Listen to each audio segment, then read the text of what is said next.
Қайырлы күн әріптестер. Бүгін мен сіздерге 10-шы сыныпта ұйымдастырылатын зертханалық жұмыстың бірін түсіндіретін боламын. Бұл екінші оқу тоқсанының тасымалдану бөліміндегі алғашқы тақырыптардың бірі. Жасушаның беттік ауданының көлемге қатынасын қалай зерттеуге болады? Қалай оқушыға бұл тақырыпты түсіндіруге, жеткізуге болатынын көрсетемін. Зертханалық жұмысқа қатысты контенттерді білгіңіз келсе, менің каналыма тіркелуді ұмытпаңыздар. Мен Шолпан Ондасынова және менің биоэкоген анатомист каналыма тіркеле отырыңыздар. Енді әріптестер, экранда көрсетілгендей, бұл зертханалық жұмыс екінші оқу тоқсанында басталады. Жасушаның беттік ауданының мөлшерінің көлемге қатынасын анықтау. Мақсатты өздеріңіз түсіндіріп кетсеңіздер болады. Құрал мен жабдықтарды көрсетіп, зертханалық жұмыс дәптерлеріне жаздырып қойсаңыздар болады. Жалпы бұл сабақта жасушаның беттік ауданының көлемге қатынасын есептеуді, зерттеуді үйренеді және оны анықтап шыққан мәннің диффузия жылдамдығына әсерін түсіндіріп, маңызын сипаттайды. Жұмыс барысына кіріспес бұрын 3 жағдайды талқылайсыздар. 1 сантиметр, 1,5, 2 сантиметр агарда қандай өзгерістер болады қышқылға салынған кезде. Және оқушылар оған дейін болжамды құрастырады. Мен болжамды сіздерге көрсетіп қойдым. 1 сантиметр агар текшесі басқа текшелерге қарағанда 1 минутта түссізденеді. Осы болжамның қалай жүзеге асатынын білу үшін текшенің беттік ауданы мен көлемі неге әсер етеді деген сұраққа жауап іздеу керек. Ол диффузия қашықтығына және диффузия жылдамдығына байланысты. Диффузия жылдамдығын анықтау үшін Фик заңын қолдануға болады, немесе қарапайым қашықтықты уақытқа бөлуге болады. Қашықтық деп отырғанымыз ол түссізденген қашықтық сызғышпен өлшенеді және қанша уақыт кетті соған бөлесіздер.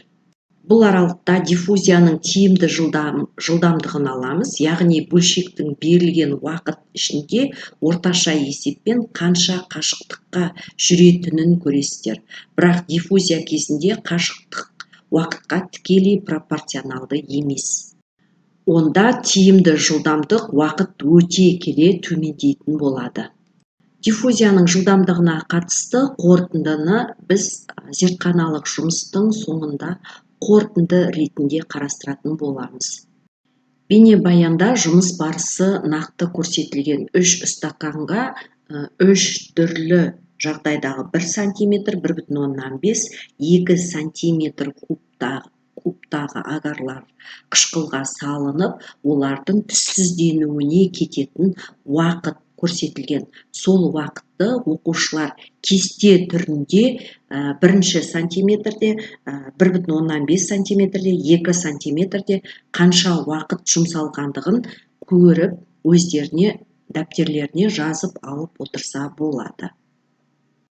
1 стакандағы түссіздену уақыты жақындап қалғанын көруге болады және ол түссізденуге кеткен диффузияның ара қашықтығын шамамен 0,5 сантиметр деп жазып алса болады. Және экранда көрсетілген уақытты ескере отырып, сол уақытты қашықтыққа бөліп, 1 стакандағы диффузияның жылдамдығын жазып қойсаңыздар жақсы болар еді. 2 стакандағы уақыт 1,5 сантиметр болатын болса, оның түссізденуге кеткен ара қашықтығы 1,2 сантиметр болады, диффузияның түссізденуіне кеткен. Және жұмсалған уақыт 17 минут деп жазсаңыздар жақсы болар еді.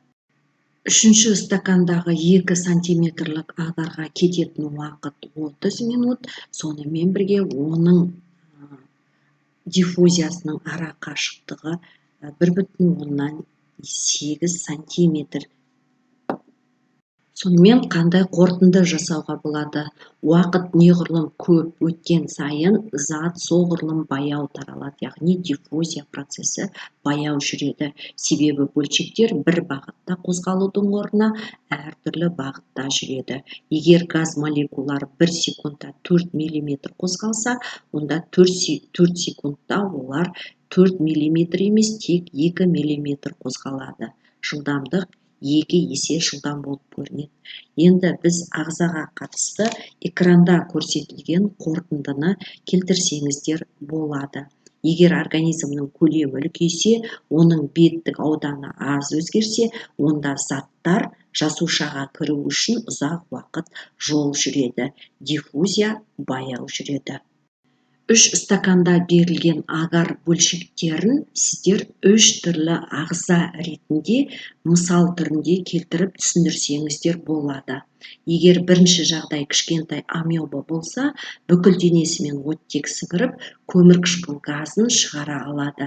Ал егер сол амеба бірнеше есе үлкейтетін болсақ, оның ішкі бөлігіне оттек жетпей қалады да, ол тұншығып, өліп кетуі мүмкін. Сондықтан үлкен жануарларда өкпе, қан айналым, ас қорыту жүйесі сияқты арнайы құрылымдар бар. Сол арқылы заттар тез тасымалдап, сол ағзаның тіршілігін қамтамасыз ететін болады. Мен Жұлпа Оңдасынова, сіздермен қоштаспаймын. Келесі кездескенше сау саламатта болыңыздар. Егер тақырып сіздерге құнды болса, пікірлеріңізді қалдыра отырыңыздар.